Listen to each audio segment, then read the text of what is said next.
Welcome to jambs academy. ഇന്ന് നമ്മൾ discuss ചെയ്യാനായിട്ട് പോകുന്നത് പെഡഗോജിയിലെ കരിക്കുലം എന്ന ടോപ്പിക്കിനെ കുറിച്ചാണ്. കരിക്കുലം എന്നത് ലാറ്റിൻ വേർഡ് ആയിട്ടുള്ള ക്യൂറേറെ എന്ന് പറയുന്ന വാക്കിൽ നിന്നാണ് ഫോം ചെയ്തിട്ടുള്ളത്.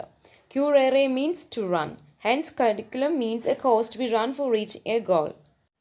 അതായത് ഒരു ലക്ഷ്യത്തിലോട്ട് എത്താൻ വേണ്ടി നടത്തുന്ന കോഴ്സാണ് എന്ത് കരിക്കുലം എന്ന് പറയുന്നത്. ഓരോ കരിക്കുലത്തിനും അതിൻ്റേതായിട്ടുള്ള ഒരു ലക്ഷ്യമുണ്ട്. നമ്മുടെ ബി.എഡിൻ്റെ കാര്യം ഒന്ന് ആലോചിച്ചേ. നമുക്കും ഒരു കരിക്കുലം ഉണ്ടായിരുന്നല്ലേ? ആ കരിക്കുലത്തിൻ്റെ എയിം അല്ലെങ്കിൽ ഗോൾ അല്ലെങ്കിൽ ലക്ഷ്യം എന്തായിരുന്നു? ഈ ഒരു കോഴ്സ് കംപ്ലീറ്റ് ചെയ്യുമ്പോൾ നല്ല അധ്യാപകരാകാനുള്ള എല്ലാ ക്വാളിറ്റീസും നമുക്ക് ഉണ്ടായിരിക്കണം. അതായിരുന്നു നമ്മുടെ കരിക്കുലത്തിൻ്റെ ഗോൾ എന്ന് പറയുന്നത്. കണ്ണിങ്ഹാം കരിക്കുലത്തിനെ കുറിച്ച് ഇങ്ങനെയാണ് പറഞ്ഞിട്ടുള്ളത്. Curriculum is a tool in the hands of the artist to mould his material according to his idea in his studio. അതായത് കരിക്കുലം എന്നത് ഒരു ടൂളാണ്, ഒരു ആർട്ടിസ്റ്റിൻ്റെ കയ്യിലിരിക്കുന്ന ഒരു ടൂളാണ് കരിക്കുലം എന്ന് പറയുന്നത്. അപ്പോൾ ഈ ടൂള് യൂസ് ചെയ്തിട്ടാണ് ആ ആർട്ടിസ്റ്റ് തനിക്ക് ആവശ്യമുള്ള രീതിയിൽ തൻ്റെ കയ്യിലിരിക്കുന്ന മെറ്റീരിയൽസിനെ എന്ത് ചെയ്യുന്നത്, മോൾഡ് ചെയ്ത് എടുക്കുന്നത് അല്ലെങ്കിൽ രൂപപ്പെടുത്തി എടുക്കുന്നത്. എവിടെ വെച്ചിട്ട്? അയാളുടെ സ്റ്റുഡിയോയിൽ വെച്ചിട്ട്, അയാളുടെ പ്ലേസിൽ വെച്ചിട്ട്. ഈ സെൻറ്റൻസിന് ഒരു ഡീപ്പ് സ്ട്രക്ചർ ഉണ്ട് അല്ലേ, ഒരു ആഴത്തിലുള്ളൊരു മീനിങ് ഉണ്ട്. അതായത് ഇവിടെ ആർട്ടിസ്റ്റ് എന്ന് ഉദ്ദേശിച്ചിരിക്കുന്നത് ടീച്ചേഴ്സിനെയാണ്. അതായത് ടീച്ചേഴ്സിൻ്റെ കയ്യിലിരിക്കുന്ന ഒരു ടൂളാണ് കരിക്കുലം എന്ന് പറയുന്നത്. എന്തിനു വേണ്ടി? ടീച്ചറിൻ്റെ കയ്യിലുള്ള മെറ്റീരിയലിനെ എന്ത് ചെയ്യാൻ വേണ്ടി? മോൾഡ് ചെയ്യാൻ വേണ്ടി. ഇവിടെ മെറ്റീരിയലിന് ഉദ്ദേശിക്കുന്നത് സ്റ്റുഡൻസിനെയാണ്. അതായത് സ്റ്റുഡൻസിനെ ടീച്ചറിൻ്റെ ഇഷ്ടപ്രകാരം മോൾഡ് ചെയ്തെടുക്കാൻ വേണ്ടി അല്ലെങ്കിൽ രൂപപ്പെടുത്തിയെടുക്കാൻ വേണ്ടി യൂസ് ചെയ്യുന്ന ഒരു ടൂളാണ് കരിക്കുലം. ഈ ഒരു പ്രോസസ്സ് നടക്കുന്ന സ്റ്റുഡിയോ ആണ് നമ്മുടെ സ്കൂൾ എന്ന് പറയുന്നത്. ഇനി നമുക്ക് കരിക്കുലത്തിൻ്റെ പ്രിൻസിപ്പിൾസിനെ കുറിച്ച് പഠിക്കാം. അതായത് പ്രിൻസിപ്പിൾസ് ഓഫ് കരിക്കുലം കൺസ്ട്രക്ഷൻ. ഒരു കരിക്കുലം കൺസ്ട്രക്ട് ചെയ്യുമ്പോൾ ഫോളോ ചെയ്യേണ്ട തത്വങ്ങൾ, പ്രിൻസിപ്പിൾസ് എന്തൊക്കെയാണെന്ന് ഇപ്പോൾ നമുക്ക് പഠിക്കാം. First one, principle of child centredness. കുട്ടികളെ കേന്ദ്രീകരിച്ചു വേണം വിദ്യാഭ്യാസം നടക്കേണ്ടത്. അതിനാൽ ഒരു കരിക്കുലം കൺസ്ട്രക്ട് ചെയ്യുമ്പോൾ കുട്ടികൾക്ക് ഇമ്പോർട്ടൻസ് കൊടുത്തു വേണം. അത് ആ കരിക്കുലം ആരെയാണോ പഠിപ്പിക്കാനായിട്ട് ഉദ്ദേശിക്കുന്നത് ആ കുട്ടികൾക്ക് ഇമ്പോർട്ടൻസ് കൊടുക്കുന്ന രീതിയിൽ വേണം കരിക്കുലം കൺസ്ട്രക്ട് ചെയ്യേണ്ടത്. കാരണം ഒരു കുട്ടി പഠിക്കുന്നത് അല്ലെങ്കിൽ കുട്ടി കാര്യങ്ങളെ മനസ്സിലാക്കുന്നത് തൻ്റെ എക്സ്പീരിയൻസിൽ നിന്നും ആക്ടിവിറ്റീസിൽ നിന്നൊക്കെയാണ്. താൻ ചെയ്യുന്ന കാര്യങ്ങളിൽ നിന്നും തനിക്ക് അനുഭവിക്കേണ്ടി വരുന്ന കാര്യങ്ങളിൽ നിന്നൊക്കെയാണ് ആ കുട്ടി ഓരോ കാര്യങ്ങളെയും പഠിക്കുന്നത്. ആയതിനാൽ കുട്ടികളുടെ ആവശ്യകതയെ മനസ്സിലാക്കി, കുട്ടികളുടെ നീഡിനെ മനസ്സിലാക്കി, അവരുടെ ഇൻട്രസ്റ്റിനെ മനസ്സിലാക്കി അവർക്ക് എക്സ്പീരിയൻസ് കിട്ടുന്ന രീതിയിലുള്ള ആക്ടിവിറ്റീസ് ഒക്കെ വേണം ഒരു കരിക്കുലത്തിൽ ഇൻക്ലൂഡ് ചെയ്യേണ്ടത്. അതിനാൽ ഒരു കരിക്കുലം കൺസ്ട്രക്ട് ചെയ്യുമ്പോൾ അത് ആരെയാണോ പഠിപ്പിക്കാനായിട്ട് ഉദ്ദേശിക്കുന്നത് ആ ചൈൽഡിനെ മനസ്സിൽ കണ്ടുവേണം കരിക്കുലത്തിനെ കൺസ്ട്രക്ട് ചെയ്യേണ്ടത്. ചൈൽഡ് സെൻറ്റേർഡ് ആയിരിക്കണം. ഒരിക്കലും ടീച്ചർ സെൻറ്റേർഡോ അല്ലെങ്കിൽ എഡ്യൂക്കേഷണലിസ്റ്റ് സെൻറ്റേർഡോ ഒന്നും ആവാൻ പാടില്ല. എപ്പോഴും കുട്ടികളുടെ മനസ്സ് വിലയിരുത്തിയിട്ട് വേണം നമ്മൾ കരിക്കുലത്തിനെ കൺസ്ട്രക്ട് ചെയ്യേണ്ടത്. കുട്ടിയുടെ സൈക്കോളജിക്കൽ, സോഷ്യോളജിക്കൽ, ബയോളജിക്കൽ എല്ലാ കാര്യങ്ങളുടെയും ഡെവലപ്മെൻറ്റ് ഉണ്ടാകുന്ന രീതിയിൽ വേണം കരിക്കുലത്തിനെ കൺസ്ട്രക്ട് ചെയ്യേണ്ടത്. കുട്ടികളുടെ ഓവറോൾ ഡെവലപ്മെൻറ്റ് അല്ലെങ്കിൽ ഓൾ റൗണ്ട് ഡെവലപ്മെൻറ്റ്, സമഗ്രമായിട്ടുള്ള വികസനത്തിന് വേണ്ടിയുള്ളതായിരിക്കണം വിദ്യാഭ്യാസം. അതിനാൽ എപ്പോഴും കരിക്കുലം കൺസ്ട്രക്ട് ചെയ്യുമ്പോൾ അത് ചൈൽഡ് സെൻറ്റേർഡ് ആയിരിക്കണം. Principle of community centredness. അതായത് കുട്ടികളാണ് നാളത്തെ വാഗ്ദാനങ്ങൾ എന്ന് പറയുന്നത് അല്ലേ? കാരണം ഒരു സൊസൈറ്റിയുടെ നാളത്തെ ഡ്രൈവിംഗ് ഫോഴ്സ് എന്ന് പറയുന്നത് കുട്ടികളാണ്. നാളത്തെ തലമുറ എന്ന് പറയുന്നത് അവരാണ്. അപ്പോൾ തൻ്റെ ചുറ്റുപാട് നടക്കുന്ന കാര്യങ്ങളെയും തൻ്റെ കമ്മ്യൂണിറ്റി അല്ലെങ്കിൽ തൻ്റെ സമൂഹത്തിന് ആവശ്യമായിട്ടുള്ള കാര്യങ്ങളെയൊക്കെ കുട്ടി അറിയേണ്ടത് അത്യാവശ്യമാണ്. തൻ്റെ സമൂഹത്തിന് എന്താണ് ആവശ്യം, തൻ്റെ സമൂഹത്തിൻ്റെ പ്രശ്നങ്ങൾ എന്താണ്, അതിന് എങ്ങനെ സോൾവ് ചെയ്യാം, സിസ്റ്റമാറ്റിക് ആയിട്ട് എങ്ങനെ സോൾവ് ചെയ്യാം, ഈ കാര്യങ്ങളൊക്കെ കുട്ടികൾ അറിഞ്ഞിരിക്കേണ്ടത് അത്യാവശ്യമാണ്. ആയതിനാൽ ഒരു കരിക്കുലം കൺസ്ട്രക്ട് ചെയ്യുമ്പോൾ കമ്മ്യൂണിറ്റി സെൻറ്റേർനെസ് ആയിരിക്കേണ്ടത് എന്താണ് അത്യാവശ്യം തന്നെയാണ് അല്ലേ? കാരണം നമ്മുടെ കരിക്കുലത്തിൽ എപ്പോഴും കുട്ടിക്ക് തൻ്റെ സൊസൈറ്റിയെക്കുറിച്ച് മനസ്സിലാക്കാനും അതിൻ്റെ പ്രോബ്ലംസ് സോൾവ് ചെയ്യാനുമുള്ള എക്സ്പീരിയൻസ് കിട്ടുന്ന രീതിയിലുള്ള ആക്ടിവിറ്റീസ് ഉണ്ടായിരിക്കണം. ഡെമോക്രാറ്റിക് വാല്യൂസ്, അതുപോലെ രാജ്യത്തിനോടുള്ള സ്നേഹം കൂട്ടുന്നതിന് വേണ്ടിയുള്ള ആക്ടിവിറ്റീസ്, പാട്രിയോട്ടിസം, അങ്ങനത്തെ കുറേ സ്കിൽസ് കുട്ടികൾക്ക് ഉണ്ടാവണമെങ്കിൽ അതിനെ ബേസ് ചെയ്തിട്ടുള്ള ആക്ടിവിറ്റീസ് നമ്മുടെ കരിക്കുലത്തിൽ ഉണ്ടായിരിക്കണം. NCC, NSS ഇതൊക്കെ ഇതിൻ്റെ എക്സാമ്പിൾസ് ആണ്. Next principle of activity centredness. ആക്ടിവിറ്റീസിന് ഇമ്പോർട്ടൻസ് കൊടുത്തുള്ള കരിക്കുലമാണ് ഇന്നത്തെ കാലഘട്ടത്തിന് ആവശ്യമെന്ന് പറയുന്നത്. അതായത് പ്രാക്ടിക്കൽ ആക്ടിവിറ്റീസിന് ഇമ്പോർട്ടൻസ് കൊടുത്തിരിക്കണം. കുട്ടിക്ക് സ്വന്തമായിട്ടൊരു എക്സ്പീരിയൻസിലൂടെ കാര്യങ്ങളെ മനസ്സിലാക്കാനുള്ള ചാൻസസ് നമ്മുടെ കരിക്കുലത്തിൽ ഉണ്ടായിരിക്കണം. കുട്ടികളുടെ ആവശ്യകത, ആഗ്രഹങ്ങൾ അല്ലേ, അതിനൊക്കെ ബേസ് ചെയ്തിട്ടുള്ള ആക്ടിവിറ്റീസ് നമ്മുടെ കരിക്കുലത്തിൽ ഉണ്ടായിരിക്കണം. എക്സ്പീരിയൻസിലൂടെ സ്വന്തമായിട്ട് അറിവിനെ നേടാനുള്ളൊരു ചാൻസസ് കുട്ടികൾക്ക് കിട്ടണം. ആക്ടിവിറ്റീസിലൂടെ കാര്യങ്ങളെ പഠിപ്പിക്കുമ്പോൾ അത് കുട്ടിയുടെ ഉള്ളിൽ എന്തുണ്ടാക്കും? ഒരു ഇൻട്രസ്റ്റ് അല്ലെങ്കിൽ താല്പര്യം ഉണ്ടാക്കും അല്ലേ?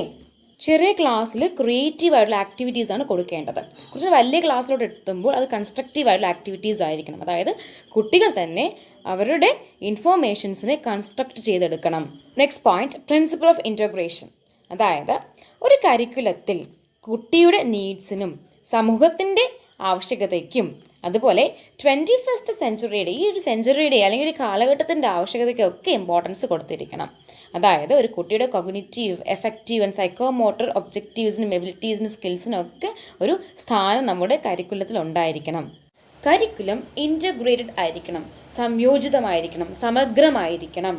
നോളജിനും എക്സ്പീരിയൻസിനും ഒരു ഇമ്പോർട്ടൻസ് ഉണ്ടായിരിക്കും. അതായത് നമ്മുടെ നോളജിൻ്റെയും എക്സ്പീരിയൻസിൻ്റെയും ഒബ്ജക്റ്റീവ്സിൻ്റെയും കണ്ടൻസിൻ്റെയും കുട്ടികളുടെ ആക്ടിവിറ്റീസിൻ്റെയും സമൂഹത്തിൻ്റെ ആവശ്യകതയുടെയും അങ്ങനത്തെ എല്ലാ കാര്യങ്ങളുടെയും ഒരു സമഗ്രമായിട്ടുള്ള പഠനത്തിന് ഇമ്പോർട്ടൻസ് കൊടുക്കുന്ന രീതിയിലുള്ള ഒരു കരിക്കുലമാണ് നമുക്ക് അത്യാവശ്യമായിട്ടുള്ളത്. ഇൻറ്റഗ്രേഷൻ എന്ന് പറയുമ്പോൾ എന്താണ്?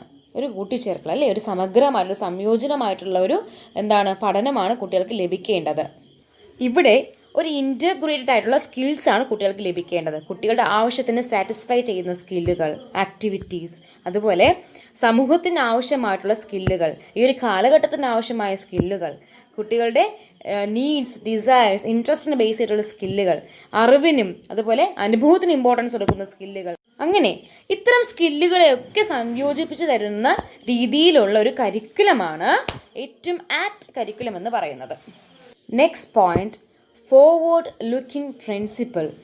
ജീവിതത്തിൽ പല പ്രതിസന്ധികളും ഉണ്ടാകാം. അതിനെ തരണം ചെയ്യാനും സൊസൈറ്റിക്ക് ചേർന്നതുപോലെ അഡ്ജസ്റ്റ് ചെയ്തു പോകാനും കുട്ടികളെ നമ്മൾ പ്രാപ്തരാക്കണം. അതായത് അവരുടെ ഭാവി ജീവിതത്തിൽ ചലഞ്ചസ് ഉണ്ടാവാം അല്ലേ, ഒരുപാട് അതിൽ പ്രോബ്ലംസ് ഉണ്ടാകാം. അതിനൊക്കെ ഒരു ഫേസ് ചെയ്ത് മുന്നോട്ട് പോകാനുള്ള ശേഷി കുട്ടികൾക്ക് ഉണ്ടാകണം. അതിനാൽ കരിക്കുലം കൺസ്ട്രക്ട് ചെയ്യുമ്പോൾ ഈ പറഞ്ഞ കാര്യങ്ങളൊക്കെ ഉൾപ്പെടുത്തിയിട്ടുള്ള ആക്ടിവിറ്റീസ് അതിൽ ഉണ്ടായിരിക്കണം. ഒരു കരിക്കുലം കൺസ്ട്രക്ട് ചെയ്യുമ്പോൾ അത് ഫോളോ ചെയ്യാൻ പോകുന്ന കുട്ടികളെ അല്ലെങ്കിൽ അവരുടെ ഭാവി ജീവിതത്തിന് നമ്മൾ എന്ത് ചെയ്യണം? മനസ്സിൽ കാണണം. അതായത് കുട്ടികൾക്ക് അവരുടെ അപ്കമിങ് ലൈഫിനെ അല്ലെങ്കിൽ വരാൻ പോകുന്ന ജീവിതത്തിനെ, ഭാവി ജീവിതത്തിനെ ഒക്കെ ഫേസ് ചെയ്യാനുള്ളൊരു പ്രാപ്തി നമ്മൾ നേടിക്കൊടുക്കണം. പല ആക്ടിവിറ്റീസിലൂടെ, പല സ്കിൽസിൻ്റെ അക്വിസിഷനിലൂടെ കുട്ടികൾക്ക് എന്ത് ചെയ്യാൻ പറ്റണം? പേഴ്സണാലിറ്റി ഡെവലപ്പ് ചെയ്യാൻ പറ്റണം. തൻ്റെ ഭാവി ജീവിതത്തിൽ എന്ത് പ്രോബ്ലം വന്നാലും അതിനെ ഫേസ് ചെയ്യാനുള്ളൊരു മെൻറ്റാലിറ്റി കുട്ടികൾക്ക് ഉണ്ടായിരിക്കണം. ഫോർവേഡ് ലുക്കിംഗ് പ്രിൻസിപ്പിൾ എന്ന് പറയുമ്പോൾ കുട്ടികളുടെ ഭാവി ജീവിതം മുന്നിൽ കണ്ട് എടുക്കുന്ന എല്ലാ കാര്യങ്ങളും ഈ ഒരു ഹെഡിങ്ങിൻ്റെ താഴെയായിട്ട് വരും. വിദ്യാഭ്യാസത്തിൻ്റെ ലക്ഷ്യം എന്ന് പറയുന്നത് ഭാവി ജീവിതത്തിൽ നല്ല പൗരന്മാരായിട്ട് ജീവിക്കാനായിട്ട് കുട്ടികളെ പ്രാപ്തരാക്കുക എന്നതാണ്. അതായത് ഒരു അഡൽട്ട് ലൈഫ് എങ്ങനെ ജീവിക്കണം അതിനു വേണ്ടിയുള്ള പ്രാപ്തത നേടിക്കൊടുക്കുക എന്നതാണ് വിദ്യാഭ്യാസത്തിൻ്റെ ലക്ഷ്യമെന്ന് പറയുന്നത്. ഏത് ചലഞ്ചസ് വന്നാലും അതിനെ നേരിടാനുള്ള ഒരു കോൺഫിഡൻസ് കുട്ടികൾക്ക് ഉണ്ടാകണം. അത് തന്നെയാണ് ഒരു വിദ്യാഭ്യാസത്തിൻ്റെ പരമോന്നതമായിട്ടുള്ള ലക്ഷ്യമെന്ന് പറയുന്നത്. ഫോർ എക്സാമ്പിൾ, BEd ചെയ്യുന്ന ടൈമിൽ നമുക്ക് ഇന്റേൺഷിപ്സ് ഉണ്ടായിരുന്നല്ലേ, അതെന്തിനു വേണ്ടിയായിരുന്നു? അതൊരു ഫോർവേഡ് ലുക്കിംഗ് പ്രിൻസിപ്പിൾ ആയിരുന്നു അല്ലേ. ഭാവി ജീവിതത്തിൽ അധ്യാപകരാകാൻ പോകുന്ന നമുക്ക് അധ്യാപക ജോലിയെക്കുറിച്ചുള്ള കാര്യങ്ങളെ മനസ്സിലാക്കുവാനും വിവിധ തരത്തിലുള്ള എക്സ്പീരിയൻസ് ലഭിക്കുവാനും വേണ്ടിയായിരുന്നു ആ ഇന്റേൺഷിപ്പിൻ്റെ ആവശ്യകത എന്ന് പറയുന്നത്. ഇതുപോലെ വിദ്യാർത്ഥികളുടെ ഭാവി മുന്നിൽ കണ്ടുവേണം കരിക്കുലത്തിനെ കൺസ്ട്രക്റ്റ് ചെയ്യേണ്ടത്. Next point, conservative principle. താൻ ജീവിക്കുന്ന ഈ ഒരു സമൂഹത്തിൽ നിലനിന്നിരുന്ന സംസ്കാരവും ആചാരവും അനുഷ്ഠാനവും എന്തൊക്കെയായിരുന്നു എന്നൊക്കെ ഒരു കുട്ടി മനസ്സിലാക്കേണ്ടത് അത്യാവശ്യമാണ്. കാരണം ആ കുട്ടിയിലൂടെയാണ് ഇനി വരുന്ന തലമുറയിലോട്ട് ഈ ഒരു സംസ്കാരവും ആചാരവും അനുഷ്ഠാനങ്ങളൊക്കെ പകരാനായിട്ട് പോകുന്നത്. അതിനാൽ നമ്മുടെ കരിക്കുലത്തിൽ ഈ കൾച്ചറിനെയും ട്രഡീഷനെയും അല്ലേ നമ്മുടെ സംസ്കാരത്തിനെയും ആചാരങ്ങളെയും അനുഷ്ഠാനങ്ങളെയും ഒക്കെ വാല്യൂ ചെയ്യുന്ന രീതിയിലുള്ള ആക്ടിവിറ്റീസ് ഉണ്ടായിരിക്കണം. അങ്ങനെ ഈ ഒരു ആക്ടിവിറ്റീസിൽ പാർട്ടിസിപ്പേറ്റ് ചെയ്യുന്നതിലൂടെ കുട്ടികളുടെ ഉള്ളിലും ഒരു റെസ്പെക്റ്റ് തോന്നും. നമ്മുടെ സമൂഹത്തിൻ്റെ പാരമ്പര്യം, നാം ജീവിച്ചു വന്ന ശൈലികൾ, നമ്മുടെ കൾച്ചർ, നമ്മുടെ സംസ്കാരം, നമ്മുടെ ആചാരം അനുഷ്ഠാനം, ഇതൊക്കെ ഒരു കുട്ടി മനസ്സിലാക്കിയാൽ മാത്രമേ ഇനി വരുന്ന തലമുറയ്ക്കും ഇത് പകർന്നു കൊടുക്കാനും അതിലൂടെ ഒരു നമ്മുടെ ഈ ഒരു കൾച്ചറിൻ്റെയൊക്കെ ഒരു കൺസർവേഷൻ നടക്കുകയുള്ളൂ, അല്ലെങ്കിൽ നിലനിർത്തൽ നടക്കുകയുള്ളൂ. അതിനാൽ കരിക്കുലത്തിൽ ഈ കൾച്ചറിൻ്റെയും ട്രഡീഷൻ്റെയും അല്ലേ നമ്മുടെ ആചാരങ്ങളുടെയും അനുഷ്ഠാനങ്ങളുടെയും സംസ്കാരത്തിൻ്റെയും പാരമ്പര്യത്തിൻ്റെയും ഒക്കെ നിലനിർത്തൽ ഉണ്ടായിരിക്കണം. അതിനു വേണ്ടിയുള്ള ആക്ടിവിറ്റീസ് നമ്മുടെ കരിക്കുലത്തിൽ എപ്പോഴും ഉണ്ടായിരിക്കണം. സ്കൂളുകളിൽ ഓണം, ക്രിസ്മസ്, ഈദ് പോലുള്ള ആഘോഷങ്ങൾ നമ്മൾ സംഘടിപ്പിക്കാറുണ്ട് അല്ലേ. സോ അതെന്തിനു വേണ്ടിയാണ്? കുട്ടികൾക്ക് ഈ പ്രോഗ്രാംസിലൂടെ നമ്മുടെ ഓണത്തിനെ കുറിച്ചും ക്രിസ്മസിനെ കുറിച്ചും ഈദിനെ കുറിച്ചും ഒക്കെ ഉള്ള ഒരു വാല്യൂസ് കിട്ടാൻ വേണ്ടിയാണ്, നമ്മുടെ കൾച്ചറിനെയും ട്രഡീഷനെയും ഒക്കെ മനസ്സിലാക്കി കൊടുക്കാൻ വേണ്ടിയാണ് അല്ലേ. സോ ഇതെല്ലാം നമ്മുടെ കരിക്കുലത്തിന്റെ ഭാഗമാണ്. Next point, renewal principle. മാറുന്ന കാലത്തിനനുസൃതമായിട്ട് മാറ്റങ്ങൾ സംസ്കാരത്തിലും ജീവിതശൈലിയിലും ആചാരങ്ങളിലും അനുഷ്ഠാനങ്ങളിലും ഉണ്ടാവേണ്ടത് സമൂഹത്തിന്റെ ആവശ്യകതയാണ്. ഒരു ഉദാഹരണം പറയുകയാണെങ്കിൽ, പണ്ട് നമ്മുടെ നാട്ടിൽ നിലനിന്നിരുന്ന ഒരു ആചാരമായിരുന്നു സതി എന്ന് പറയുന്നത്. പ്രോപ്പർ ആയിട്ടുള്ള വിദ്യാഭ്യാസം നേടിയ ടാഗോർ സതിയെ എതിർത്തു അല്ലേ. തൻ്റെ വിദ്യാഭ്യാസ മൂല്യത്തിലൂടെ പണ്ട് നിലനിന്നിരുന്ന സതി എന്ന ആചാരത്തിനെ അദ്ദേഹം എന്ത് ചെയ്തു? മാറ്റി, അല്ലെങ്കിൽ പൂർണ്ണമായിട്ട് അബോളിഷ് ചെയ്തു. ഇതുപോലെ മാറുന്ന കാലത്തിന് അനുസൃതമായിട്ട് മാറ്റങ്ങൾ കൊണ്ടുവരാനും കുട്ടികൾ തയ്യാറാവണം. അതിനു വേണ്ടിയുള്ള ആക്ടിവിറ്റീസൊക്കെ നമ്മുടെ കരിക്കുലത്തിൽ ഉണ്ടായിരിക്കണം. സയൻറ്റിഫിക് ലിറ്ററസി അല്ലെങ്കിൽ ശാസ്ത്രീയമായിട്ടുള്ള പഠന രീതികൾ കുട്ടി മനസ്സിലാക്കുമ്പോൾ പല കാര്യങ്ങളും ചോദ്യം ചെയ്തു തുടങ്ങും.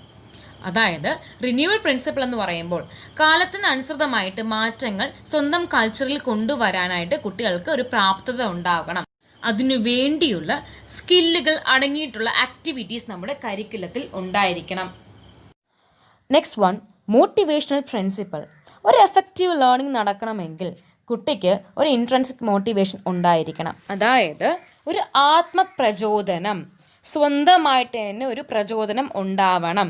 എനിക്ക് പഠിക്കണം, ഈ പഠനം കൊണ്ട് എൻ്റെ ഭാവി ജീവിതം സുരക്ഷിതമായിരിക്കും. അങ്ങനത്തെ കുറേ ചിന്തകൾ കുട്ടികൾക്ക് ഉണ്ടാവണമെങ്കിൽ ഒരു കരിക്കുലത്തിന് ഒരു പർട്ടിക്കുലർ എയിം ഉണ്ടായിരിക്കണം. ഗോൾ ഓറിയൻറ്റഡ് ആയിരിക്കണം. ഒരു ലക്ഷ്യബോധം ഉണ്ടായിരിക്കണം. ആ ലക്ഷ്യബോധം കുട്ടികളുടെ നന്മയ്ക്ക് വേണ്ടിയുള്ളതായിരിക്കണം. കുട്ടികളെ മോട്ടിവേറ്റ് ചെയ്യിപ്പിക്കുന്ന രീതിയിലുള്ളതായിരിക്കണം ഒരു കരിക്കുലം എന്ന് പറയുന്നത്. അതിനാൽ കരിക്കുലത്തിന് എപ്പോഴും ഒരു ലക്ഷ്യബോധം ഉണ്ടായിരിക്കണം. എങ്കിലേ ഒരു മോട്ടിവേഷൻ ഉണ്ടാക്കാനായിട്ട് അതിന് സാധിക്കുകയുള്ളൂ.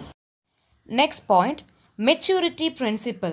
കരിക്കുലം കൺസ്ട്രക്ട് ചെയ്യുമ്പോൾ കുട്ടികളുടെ മെൻ്റൽ ആൻഡ് ഫിസിക്കൽ സ്റ്റേറ്റിന് അല്ലെങ്കിൽ സ്റ്റേജിന് ഇമ്പോർട്ടൻസ് കൊടുത്തിരിക്കണം.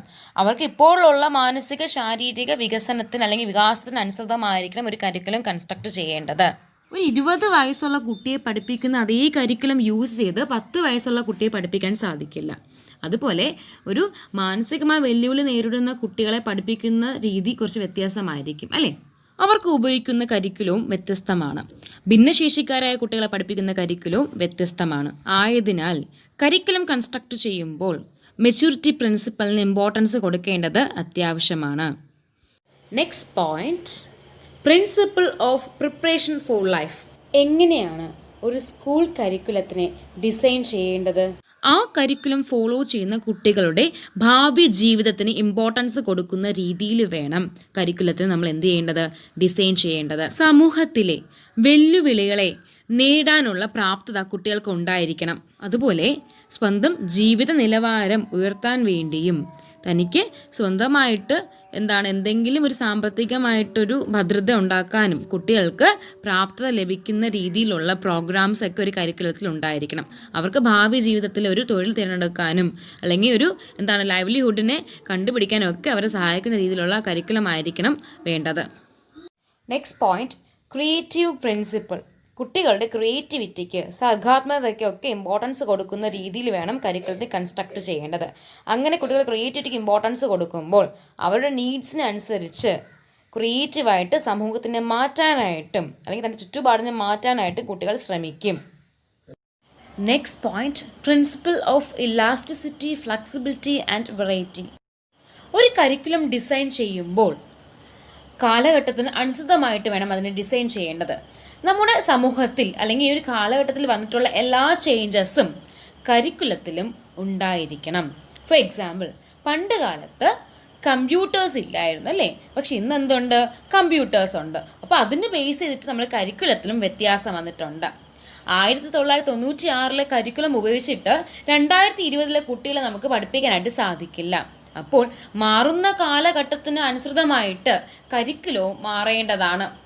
പണ്ട് പഠിപ്പിച്ച കരിക്കുലം ഉപയോഗിച്ച് ഇപ്പോഴും പഠിപ്പിക്കുകയാണെങ്കിൽ അത് ഇന്നത്തെ കുട്ടികളുടെ നീഡ്സിനെ നിരാകരിക്കുന്നതിന് തുല്യമാണ്. അതായത് കരിക്കുലം ഫ്ലെക്സിബിൾ ആയിരിക്കണം. മാറുന്ന ചേഞ്ചസിന് പ്രപ്പോർഷണൽ ആയിട്ട് നമ്മൾ കരിക്കുലവും ചേഞ്ച് ചെയ്യണം. അതുപോലെ കരിക്കുലം ഇൻഡിവിജ്വൽ ഡിഫറൻസിന്, അതായത് വ്യക്തിഗത വ്യത്യാസത്തിന് ഇമ്പോർട്ടൻസ് കൊടുത്തിരിക്കണം. ഓരോ കുട്ടിക്കും അവൻ്റേത് അല്ലെങ്കിൽ അവരുടേതായിട്ടുള്ള ഇൻട്രസ്റ്റുകളും ടേസ്റ്റും നീഡ്സും സ്കിൽസും ഇൻ്റലിജൻസും ഒക്കെ ഉണ്ട്.